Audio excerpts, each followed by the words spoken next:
I am going to tell you that this war did not take place, not that no one died.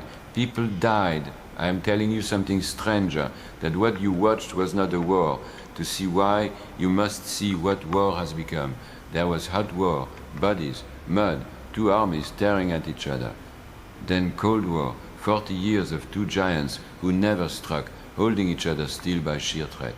And now a third thing, a defrosted war, a corpse of war that no one can quite start and no one can quite bury.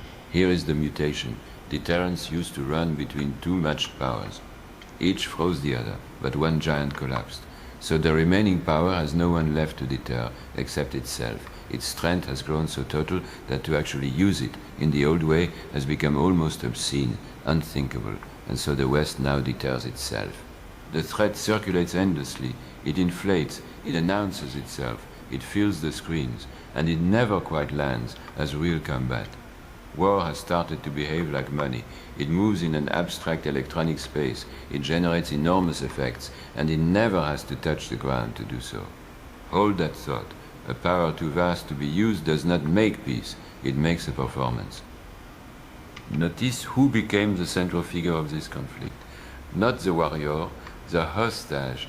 Before a shot was fired, the story was civilians held at strategic sites, not prisoners of war, but guests in a blackmail economy, bargaining chips, and that tells you everything. Warriors exchange blows. Hostages are exchanged like commodities, negotiated over, traded. The duel had already been replaced by the transaction, but follow it one step further, because the figure is not only over there. Consider yourself in front of the screen, hour after hour, unable to look away. You too are a kind of hostage, an information hostage. Held captive by a crisis delivered straight into the room, fed images you cannot verify and cannot stop consuming, and your attention is not incidental. Your watching is what the whole performance runs on. The spectacle needs an audience to be real, and you have been volunteered. The war did not ask you to fight, it asked you to watch, and in watching you supplied the one thing it could not generate by itself, a witness who makes it feel like it happened. Now to the heart of it. While operations occurred in the desert, what the world actually lived was a different event entirely, one made of information, and it ran parallel to the war, then quietly replaced it. I will give you the single image that says it all. Journalists in a studio wearing gas masks on air, watching the news channels themselves to find out what was happening. The reporters were learning the war from the same screen as you. The medium had folded completely in on itself. The map had begun to eat the territory. This is what I call the hyper-real, and it is not the same as a lie you could expose. This is worse. The oil-soaked seabird on the beach, was it from this war or pulled from some other disaster? The footage from the nose of the bomb falling toward its target, a perfect, clean, context-free image. None of it exists to tell you the truth. It exists to produce a feeling of presence, of clarity, of being there. The image has become more vivid, more legible, more satisfying than the event it claims to show. And once the copy is more real than the original, the question, is it true, stops working. You are no longer asking what happened.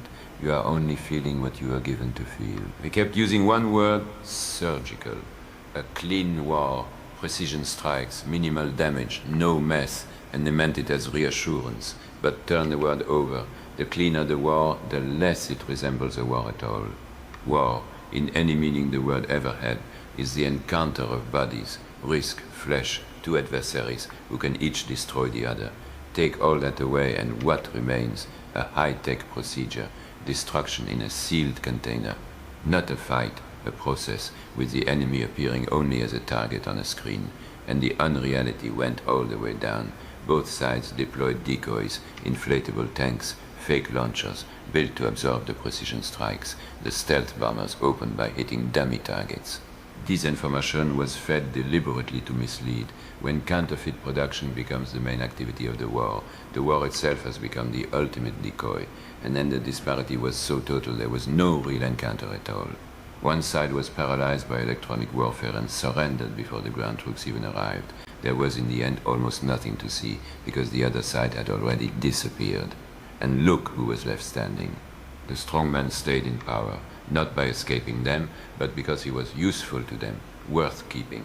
Nothing essential changed. A perfect semblance of victory was traded for a perfect semblance of defeat. A melodrama with no consequence, and 100,000 dead became the blood money paid to keep the regime exactly where it was. If it was not a war, what was it? The first consensual war, not to take territory, but to enforce alignment. A police action dressed as a war. Its true target was never one country. The real enemy is otherness itself, anything that refuses to be absorbed, that insists on staying different. Everything that resists must be brought into line. That is the law beneath the New World Order. Electronic war is the perfect instrument because it does not destroy. It paralyzes. It dissolves the very possibility of a challenge. The same logic runs through advertising, through information, through opinion, the manufacture of agreement, the flattening of every difference into clean, manageable data. And underneath it, a deeper failure. You can only fight a mirror of yourself. Against the mirror there is no war, only performance. So what is left to do? Not to chase the truth behind the images. You do not have the means. Something harder. Refuse the automatic belief in every image, every bulletin, every expert. Do not be naive. Do not be duped. Be, as I would put it, meteorologically sensitive to stupidity.